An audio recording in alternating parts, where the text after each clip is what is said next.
What's up, Jesse? If it's Jip in the house. Okay, sorry about that. Smell came through. I forgot to cut all that stuff off. But anyway, you can tag team your children. Have and what you can do is try to do it on the blocks if you can. Organize in simple ways.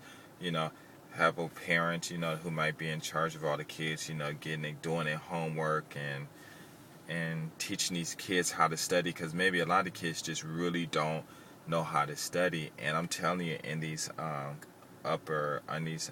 neighborhoods where these kids are have the money and the resources and stuff, they teach children how to study, and a lot of kids don't know how to study. And like, for instance, math. When you study in math, of course the vocabulary is important. When you're writing your paper, make sure everything is neat, concise. Everything on each, every part that's on each of the equal sign are the same. Things like that. Make sure you check that you're not switching your plus addition signs to minus signs by mistake. Watch your decimals. Understand the order of what is it called? The order of yeah. Anyway, do the multiplication first and this and that and all that stuff. And a lot of kids just don't know how to study, and you have to teach them how to study. And if you don't know how to study, then you should just go ask someone or learn. Because there is a systematic way of doing it, and there are many ways to do it. But math and a lot of science and stuff, like one of the best ways to do it is, just, if all your kids doing the same work and stuff like that, then have them, quiz each other and stuff like that,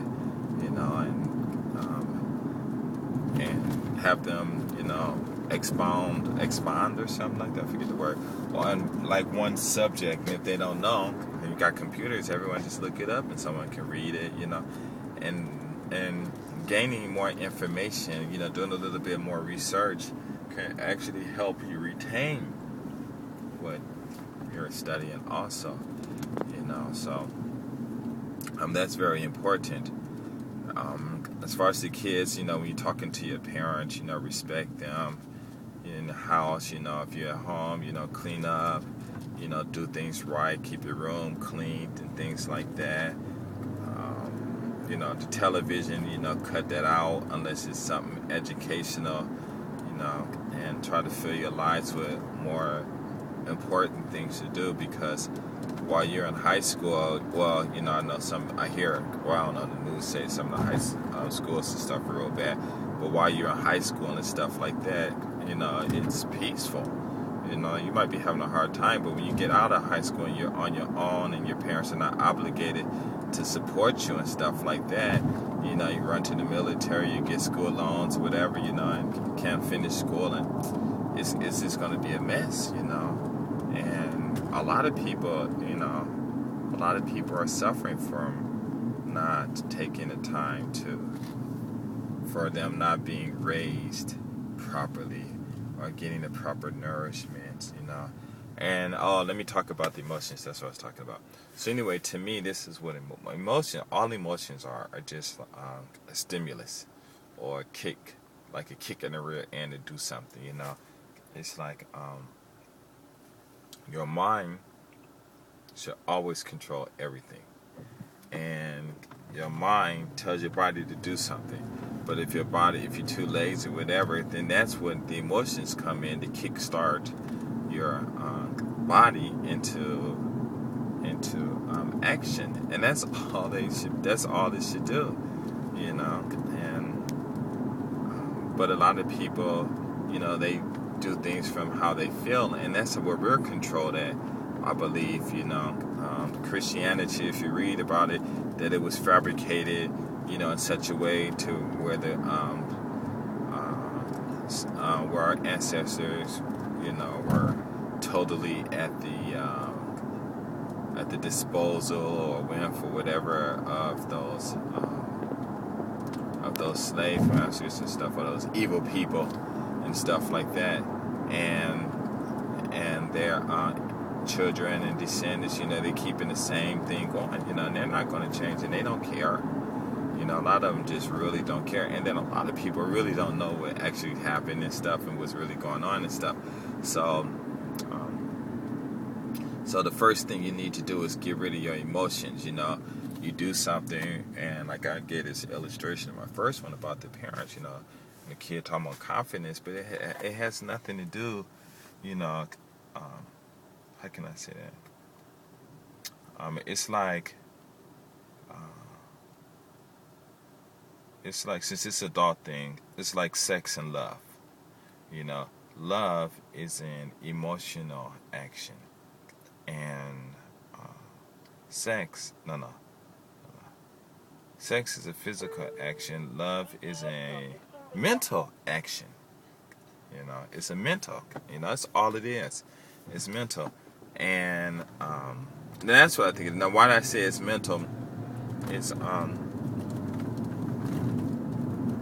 because the things that you enjoy, or the things that that people say they love and stuff, everything is all in your head. It's like if you're engaging in consensual intercourse and stuff, and you're thinking about how like I said, you're thinking, you're not feeling how you love it, you're thinking about it and stuff like that. But actually, what are you actually thinking about in your head? You're thinking about these things that will stimulate your body into keeping excited and stuff like that. So that's all it is. And yet I believe that love is a mental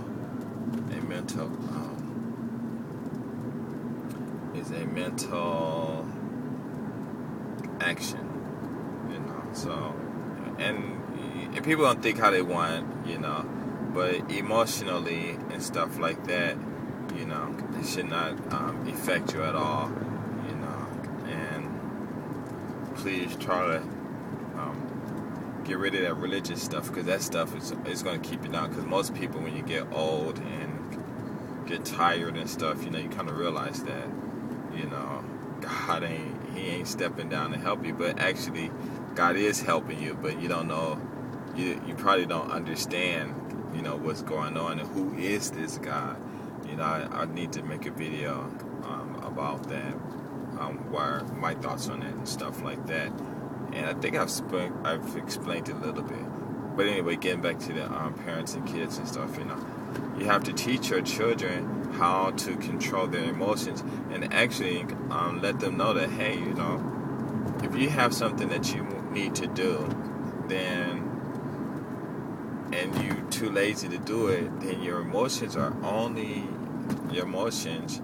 only be used to jumpstart your body into action, to do what your mind tells it to do. But your emotion shouldn't take over the body. Well, I'm angry, so I'm going to go over there and do this, and as we say, darn well in your mind that you should do this, but instead of doing this, you let your emotions get control of you. And once your emotions get control of your body, over your head, that's it. You're just gonna just run into trouble every time. That's like, wow. Oh, okay. That's like me. Truthfully, I can't get angry, because every time I get angry, it's always at the wrong time. Like, I make comments on my page, and it's always at the wrong time, and I might be thinking something else. So that's why people say, how are you? I'm like, happy. And well, why don't you get mad? Because I don't know how to get mad. I mean, I can't. Like, sometimes my emotions might get angry up, a little bit, and then my mouth get to going and stuff, but I understand what I'm saying, and sometimes it might come out. But I mean, on a normal circumstance and stuff like that, that's like oh man. But anyway, just do that with your kids, talk to them, and it's gonna take time, but it'll work. You just got to keep at it, and you'll get used to it. And that's the beautiful thing about being human, is you get used to doing the patterns. But be careful of the patterns that you're doing. All right, I'm out. Peace.